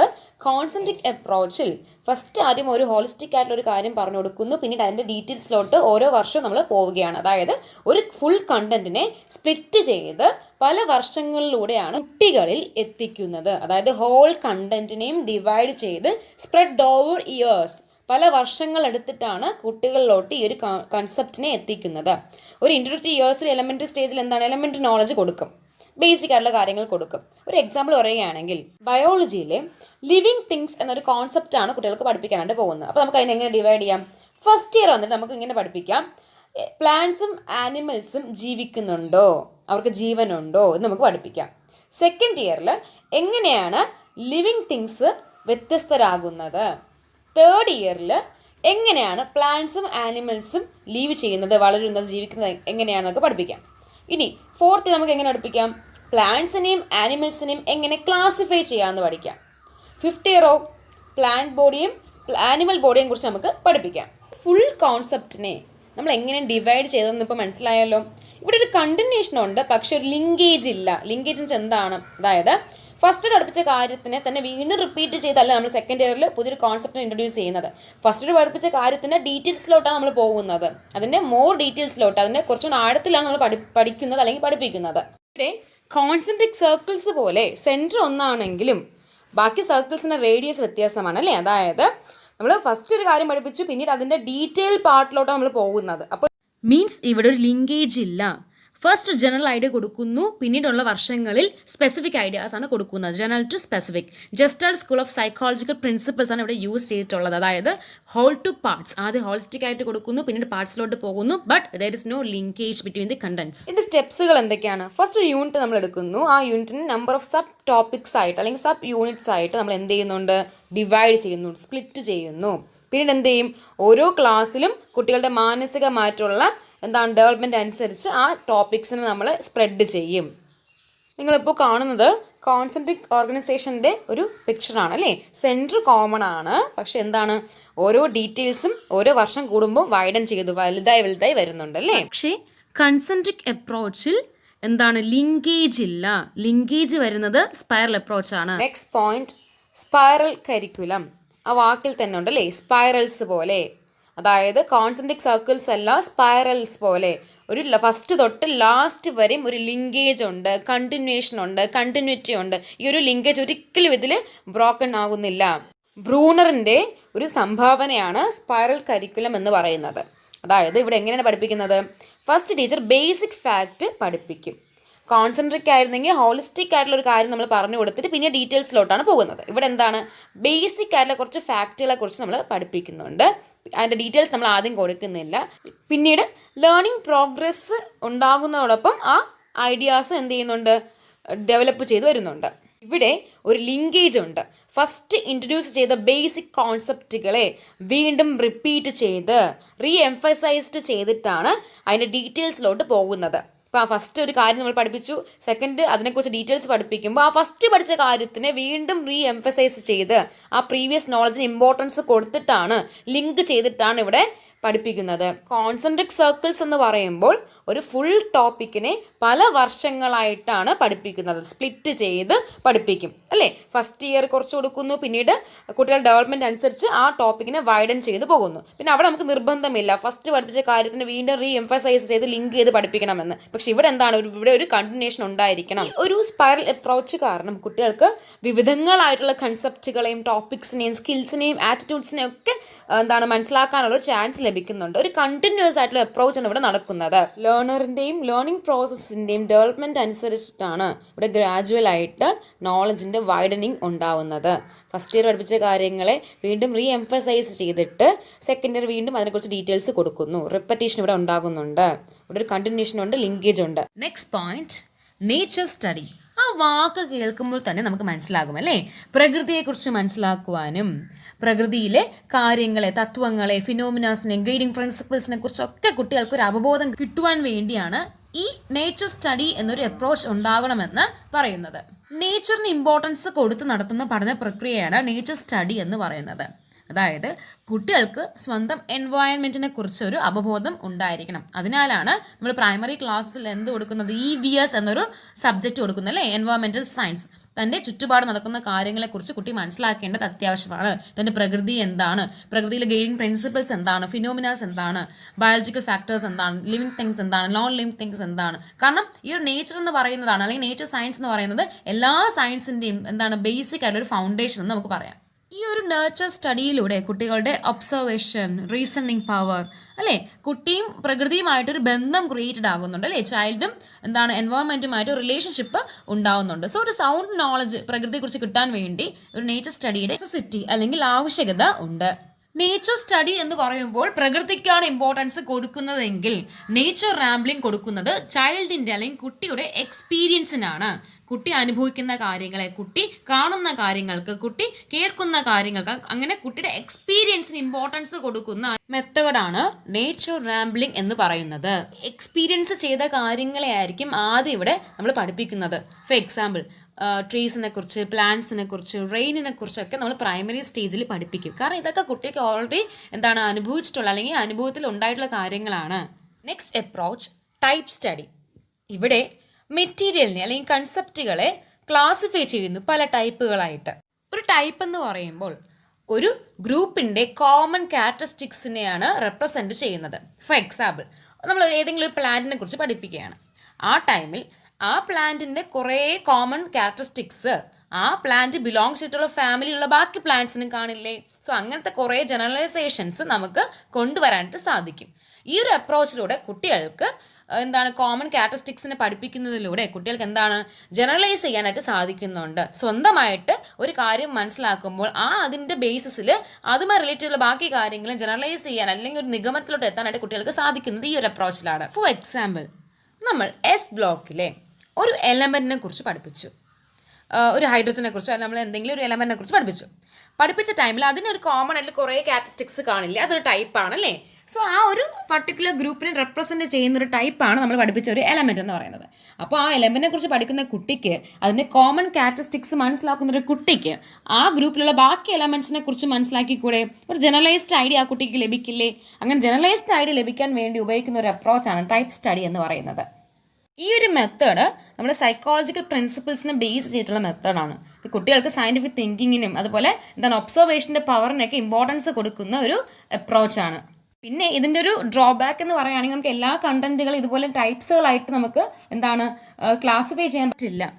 ജനറലൈസ് ചെയ്ത് നമുക്ക് എല്ലാ കാര്യങ്ങളെയും പഠിപ്പിക്കാനായിട്ട് സാധിക്കില്ല. ടൈപ്പ് സ്റ്റഡി എന്ന് പറയുമ്പോൾ നമ്മുടെ കൺസെപ്റ്റുകളെ ടൈപ്പുകളായിട്ട് ക്ലാസിഫൈ ചെയ്യുന്നു. ഒരു ടൈപ്പ് പഠിക്കുമ്പോൾ ആ ടൈപ്പുമായി ബന്ധപ്പെട്ട എല്ലാ കാര്യങ്ങളെയും മനസ്സിലാക്കുമ്പോൾ ഒരു ജനറലൈസ്ഡ് ഐഡിയ കുട്ടിക്ക് ലഭിക്കുന്നുണ്ട്. ആ ജനറലൈസ്ഡ് ഐഡിയയിൽ നിന്ന് ബാക്കി കാര്യങ്ങളെയും കൂടി കമ്പയർ ചെയ്ത് പഠിക്കാനായിട്ടുള്ള ടെൻഡൻസി കുട്ടികൾ കാണിക്കുന്നുണ്ട്. Next topic approach. ഇവിടെയും ഹോൾ കോഴ്സിനെ നമ്മൾ എന്ത് ചെയ്യുന്നുണ്ട്? ഡിവൈഡ് ചെയ്യുന്നുണ്ട്. പക്ഷേ വർഷങ്ങളെടുത്തല്ല ഇവിടെ പഠിപ്പിക്കുന്നത്. ഒരു വർഷം നമ്മൾ ടോപ്പിക് എടുക്കുകയാണെങ്കിൽ ആ ടോപ്പിക്കിൻ്റെ സ്റ്റാർട്ടിങ്ങും എൻഡിങ്ങും എല്ലാം ആ ഒരു വർഷം കൊണ്ട് കംപ്ലീറ്റ് ചെയ്യണം. പിന്നീട് നെക്സ്റ്റ് ഇയർ അതിൻ്റെ ഒരു ഫർദർ സ്റ്റഡി അല്ലെങ്കിൽ ഒരു ഫർദർ ലേണിംഗ് ഉണ്ടാവാൻ പാടില്ല. ആ ഒരു നമ്മളൊരു കോഴ്സിൽ ഒരു ടോപ്പിക് എടുക്കുകയാണെങ്കിൽ ആ ഒരു ഇയർ അത് കംപ്ലീറ്റ് ചെയ്തിരിക്കണം. അതിനുവേണ്ടി ഒരു കൺസെപ്റ്റിനെ അല്ലെങ്കിൽ ടോപ്പിക്കിനെ അല്ലെങ്കിൽ ഹോൾ കോഴ്സ് നമുക്ക് എന്ത് ചെയ്യാൻ സാധിക്കും? നമ്പർ ഓഫ് ടോപ്പിക്സ് ആയിട്ട് നമുക്ക് തന്നെ ഡിവൈഡ് ചെയ്യാം. ഫിസിക്സ്, കെമിസ്ട്രി, ബയോളജി, ബാക്കിയുള്ള സബ്ജക്റ്റിലൊക്കെ നമുക്ക് ഇതിൻ്റെ മെറ്റീരിയൽസിനെ ഇൻക്ലൂഡ് ചെയ്യിപ്പിക്കാം. എന്നിട്ട് അതിനെല്ലാത്തിനും ഇൻ്റഗ്രേറ്റ് ചെയ്ത് അതിനെല്ലാത്തിനെയും സംയോജിപ്പിച്ച് കോറിലേറ്റ് ചെയ്ത് കുട്ടികൾക്ക് ആ ഒരു വർഷം കൊണ്ട് തന്നെ അതിനെക്കുറിച്ചുള്ള എല്ലാ കാര്യങ്ങളും മനസ്സിലാക്കി കൊടുപ്പിക്കണം. അതാണ് ഈ ടോപ്പിക് അപ്രോച്ചിൻ്റെ എയിം എന്ന് പറയുന്നത്. ഫോർ എക്സാമ്പിൾ എയർ എന്ന് പറയുന്ന ടോപ്പിക്, ആ ടോപ്പിക്കിനെ കുറിച്ച് നമുക്ക് പഠിപ്പിക്കണം. അപ്പോൾ നമുക്ക് എന്ത് ചെയ്യാം? പല ലെസൺസിലൂടെ പല യൂണിറ്റുകളിലൂടെ നമുക്ക് ആ ടോപ്പിക്സിൻ്റെ എല്ലാ കാര്യങ്ങളും ആ ഒരു വർഷം കൊണ്ട് തന്നെ കംപ്ലീറ്റ് ചെയ്യിപ്പിക്കാനായിട്ട് സാധിക്കും, അല്ലേ? ഫിസിക്കൽ പ്രോപ്പർട്ടീസ്, കെമിക്കൽ പ്രോപ്പർട്ടീസ് ഒക്കെ നമുക്ക് കെമിസ്ട്രിയിൽ ഇൻക്ലൂഡ് ചെയ്യിപ്പിക്കാം. റെസ്പിറേഷൻ, വെന്റിലേഷൻ എന്ന ടോപ്പിക്സിലൂടെ നമുക്ക് എയറിനെ കുറിച്ച് ബയോളജിയിലും പഠിപ്പിക്കാം, അല്ലേ? പിന്നെ എയറുമായി ബന്ധപ്പെട്ട പ്രഷർ അല്ലെങ്കിൽ അതിൻ്റെ ഡിവൈസ്, ബാരോമീറ്റേഴ്സ്, പമ്പ്, അങ്ങനത്തെ കുറേ കാര്യങ്ങളുടെ വർക്കിംഗ് നമുക്ക് ഫിസിക്സിൽ ഇൻക്ലൂഡ് ചെയ്യിപ്പിക്കാം. സോ അങ്ങനെ നമ്മൾ ഈ സബ്ജക്റ്റിൽ നിന്നൊക്കെ കോറിലേറ്റ് ചെയ്യിപ്പിച്ച് ഐഡിയാസിനെ കുട്ടികൾ കൊടുക്കുമ്പോൾ ആ ഒരു വർഷം കൊണ്ട് അല്ലെങ്കിൽ ആ പർട്ടിക്കുലർ ഗ്രേഡിൽ തന്നെ അവർക്ക് എയർ എന്നൊരു കോൺസെപ്റ്റിനെ ഫുള്ളായിട്ട് കംപ്ലീറ്റ് ആയിട്ട് മനസ്സിലാക്കാനായിട്ട് സാധിക്കുന്നു. വീണ്ടും നമ്മൾ നെക്സ്റ്റ് ഇയർ ആ എയറിനെ കുറിച്ച് പഠിപ്പിക്കേണ്ട ആവശ്യകത വരുന്നില്ല. അപ്പം ടോപ്പിക് അപ്രോച്ച് എന്ന് പറയുമ്പോൾ ഫുൾ കണ്ടന്റിനെ നമ്മൾ സബ് ടോപ്പിക്സ് അല്ലെങ്കിൽ യൂണിറ്റ് ലെസൺസ് ആയിട്ട് ഡിവൈഡ് ചെയ്യുന്നുണ്ട്. എന്നിട്ട് ആ ഒരു പർട്ടിക്കുലർ ഗ്രേഡിൽ ആ ഒരു പർട്ടിക്കുലർ ക്ലാസ് കൊണ്ട് തന്നെ ആ ഒരു ടോപ്പിക്കിനെ കംപ്ലീറ്റ് ചെയ്യും. അടുത്തൊരു വർഷം അല്ലെങ്കിൽ അടുത്തൊരു ഗ്രേഡിൽ ഇതിൻ്റെ ഫർദർ ആയിട്ടുള്ള സ്റ്റഡി വരുന്നില്ല. Next approach historical approach. ഇവിടെ ഒരു കൺസെപ്റ്റിനെ പഠിപ്പിക്കുന്നത് അതിൻ്റെ ഡെവലപ്മെൻറ്റ് സ്റ്റേജസിനെ കുറിച്ച് പറഞ്ഞു കൊടുത്തിട്ടാണ്. അതായത് ഇപ്പോൾ സയൻസിനെ കുറിച്ച് പഠിപ്പിക്കുകയാണെങ്കിൽ എവല്യൂഷൻ ഓഫ് സയൻസ്, എങ്ങനെയാണ് സയൻസ് ഡെവലപ്പ് ചെയ്ത് വന്നത് അല്ലേ. ഈ മാത്തമാറ്റിക്സിലാണെങ്കിൽ ഓരോ മാത്തമാറ്റീഷ്യൻസിൻ്റെയും ഇൻവെൻഷൻസ് എങ്ങനെയാണ് ഓരോ കൺസെപ്റ്റുകളെ ഇൻട്രൊഡ്യൂസ് ചെയ്തത്, അതിൻ്റെ ഡെവലപ്മെൻറ്റ് സ്റ്റേജസ് എന്തൊക്കെയാണ്. ലിറ്ററേച്ചർ പറയുകയാണെങ്കിൽ പല കാലഘട്ടങ്ങളെക്കുറിച്ച് നമ്മൾ പഠിക്കുന്നുണ്ട് അല്ലേ. എന്താണ് പല ലിറ്റററി വർക്സിൻ്റെ കാലഘട്ടങ്ങൾ, പല കവിയുടെ കാലഘട്ടങ്ങൾ. അങ്ങനെ ചരിത്രം പഠിക്കുന്നുണ്ടെങ്കിൽ അത് എന്താണ് ഹിസ്റ്റോറിക്കൽ അപ്രോച്ച് ആണ്. ഒരു എക്സാമ്പിൾ പറയുകയാണെങ്കിൽ നിങ്ങൾ പീരിയോഡിക് ടേബിളിനെ കുറിച്ച് പഠിപ്പിക്കുകയാണ്. സോ അത് പഠിപ്പിക്കാനുള്ള ഒരു ഏറ്റവും ബെസ്റ്റ് മെത്തേഡ് എന്ന് പറയുന്നത് ഹിസ്റ്റോറിക്കൽ അപ്രോച്ച് ആണ്.